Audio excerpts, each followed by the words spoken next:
Today's lesson is going to be on solving one-step equations. When I think of equations, I like to think of a balance scale like this one. And what this means is whatever you put in this pan has to equal the other pan as long as these levels are the same. So what I would like you to do is to make a great big equal sign on this balance scale right here to show that these are equal.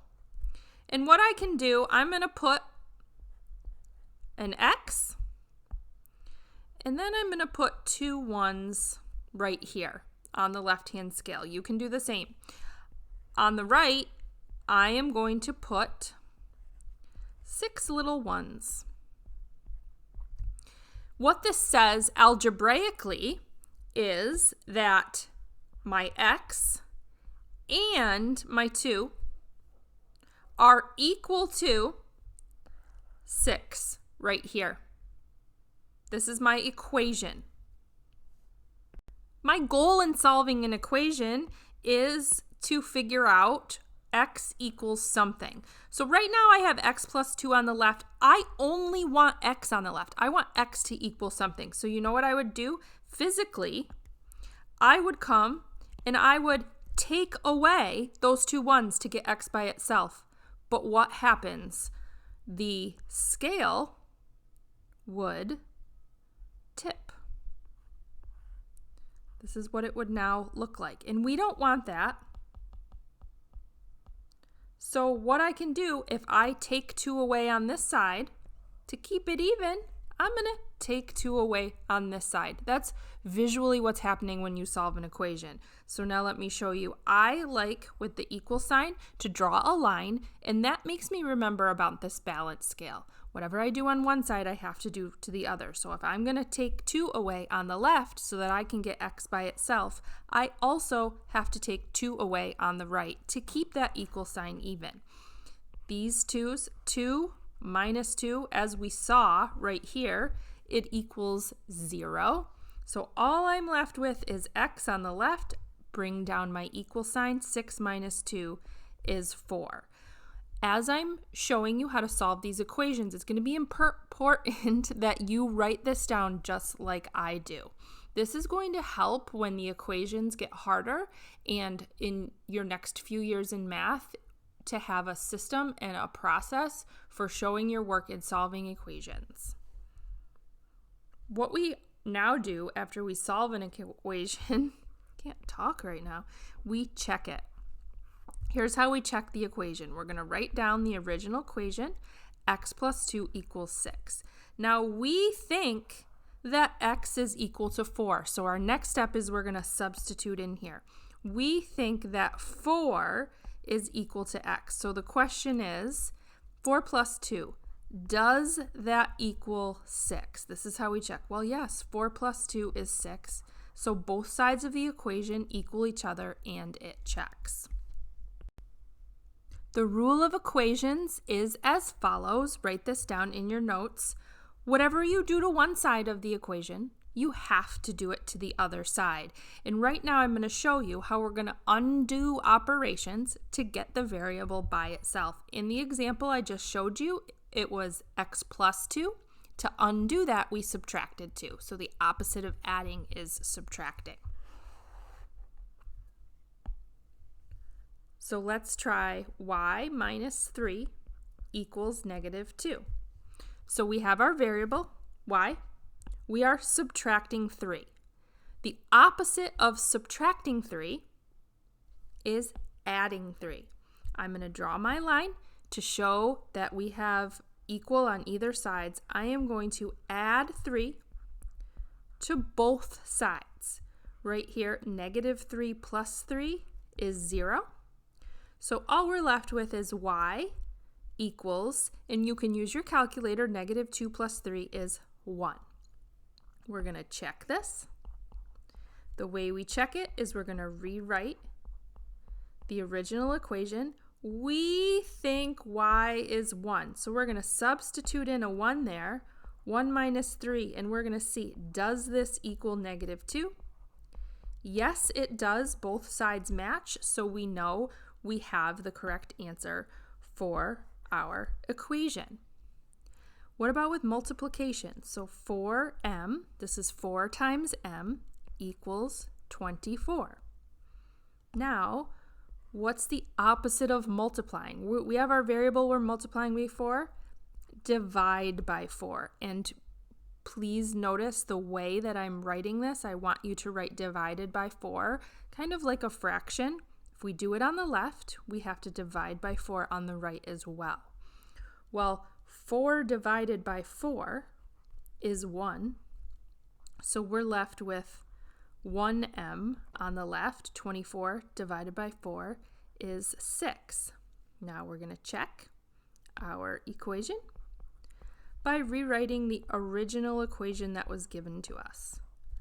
We think m is 6, so we are going to substitute. We're going to take out the variable and we're going to plug in a 6 because that's what we think the variable is equal to.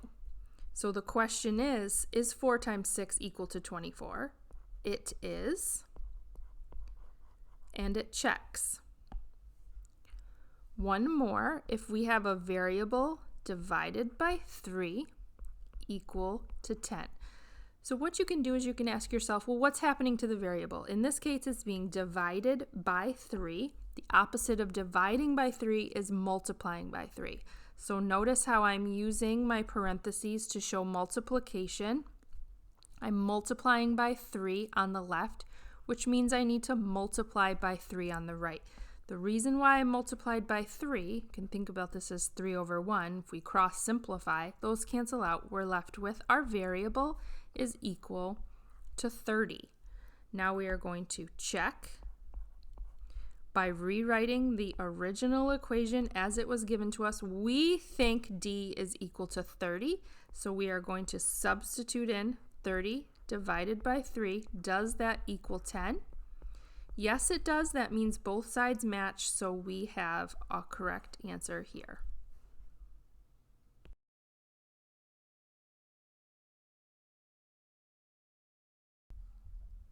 Hi everybody, this lesson is going to be combining like terms with equations. I want to start by just reviewing combining like terms.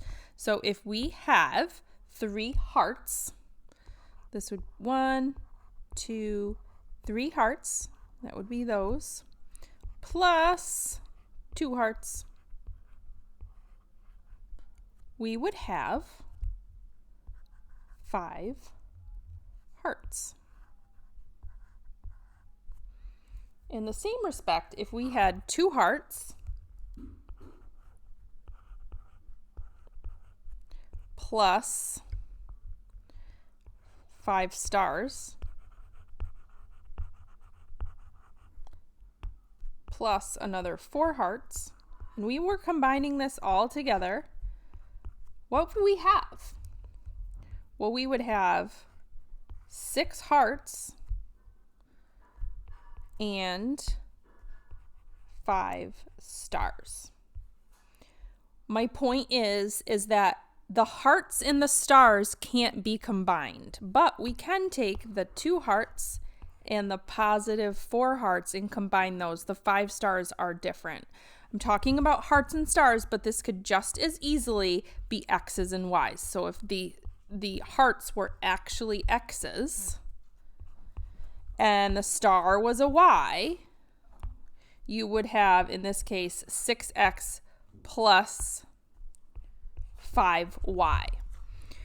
So this is combining like terms. You can only combine terms that are exactly the same. So let's see what this looks like when we're talking about an equation. What we have right here is 1 1/3 x plus 1/6 x. They both have the same term of x, so we can combine these. The one thing that I want to make sure that you do when you're combining these, I want you to keep the sign attached to the coefficient in term. So let's make a little note right here. Keep sign attached, because when we start talking about negatives, this is going to become very, very important. right here, if the very first term doesn't have a sign, we are going to assume that it is positive. So what we have right here is we are going to combine these two terms. In my calculator, I'm going to plug in 1 1/3 plus 1/6. And we get 1 1/2. So this is 1 1/2 x equals 36. From here, we can solve the equation like we're used to doing. So this is 1 1/2 times x. The opposite of multiplying by x is dividing by 1 1/2. Whatever I do to one side, I have to do it to the other.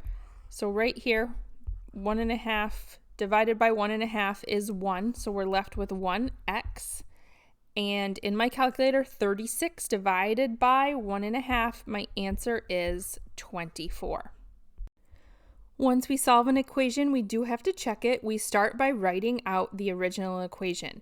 Now, I think that 24 is the value of x. So we're going to substitute 24 in every time that we see x. So 1 1/3 times 24 plus 1/6 times 24. The question is, does this equal 36?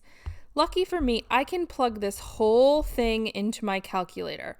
1, ABC 1, ABC 3 times 24 plus 1, ABC 6 times 24. And when I hit enter, I will get 36. So 36 equals the other side, 36, and we have a check. Let's look at the next example. P minus 5p equals 120. What we need to remember, we do have two variables that are the same here. There's no coefficient. When there's not a coefficient written, we have to understand that as 1. I think it's important to box in your like terms. Remember, keeping the sign attached. Keeping the sign attached. Because what we have here is 1 plus -5, or we could say 1 minus 5. That's going to give us a -4p equals 120. Now we can solve this equation like normal. I'm going to divide by -4 on both sides. That's going to give me, this is 1 right here. That's going to give me p is equal to -30. Now, of course, we have to check. So I think that p is equal to -30. So I am going to substitute in -30 everywhere where I see that variable p. So this is going to be -30 minus 5 times -30. And the question is, does this equal 120? I'm going to plug this whole thing right into my calculator, and when I hit enter, it's going to tell me 120. So the left side equals the right side, and we have a check.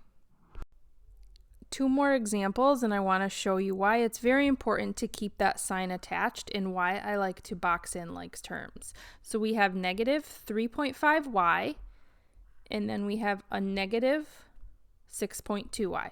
We can add these together, so you can do -3.5 plus -6.2, or we can do -3.5 minus 6.2. Either way, we will get -9.7y, and that's equal to -87.3.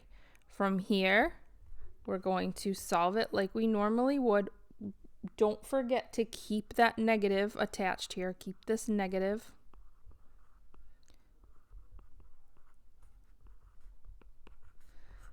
If we divide one side by 9.7, we're going to divide the other side by 9.7, plug that into the calculator, and we get 9. I realized that I skipped one because I was too zoomed in, so let's go to the top here with the fractions. Same type of thing. I have a -1/4 d, and I have a -2/5 d. I'm going to plug that into my calculator. negative 1/4 plus negative 2/5. That's going to give me negative 13 over 20 as my coefficient. Fractions aren't the friendliest, but we're just going to treat this. This is just a number, a coefficient.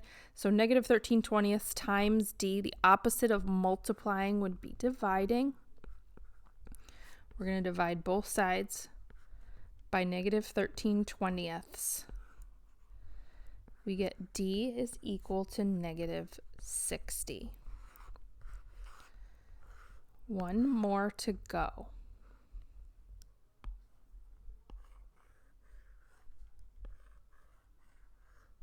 Combine my like terms. They both have an m as a variable. 4/5 plus negative 1/5. 3/5 m is equal to 21.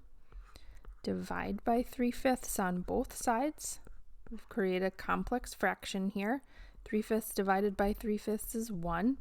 So I get m is equal to 35.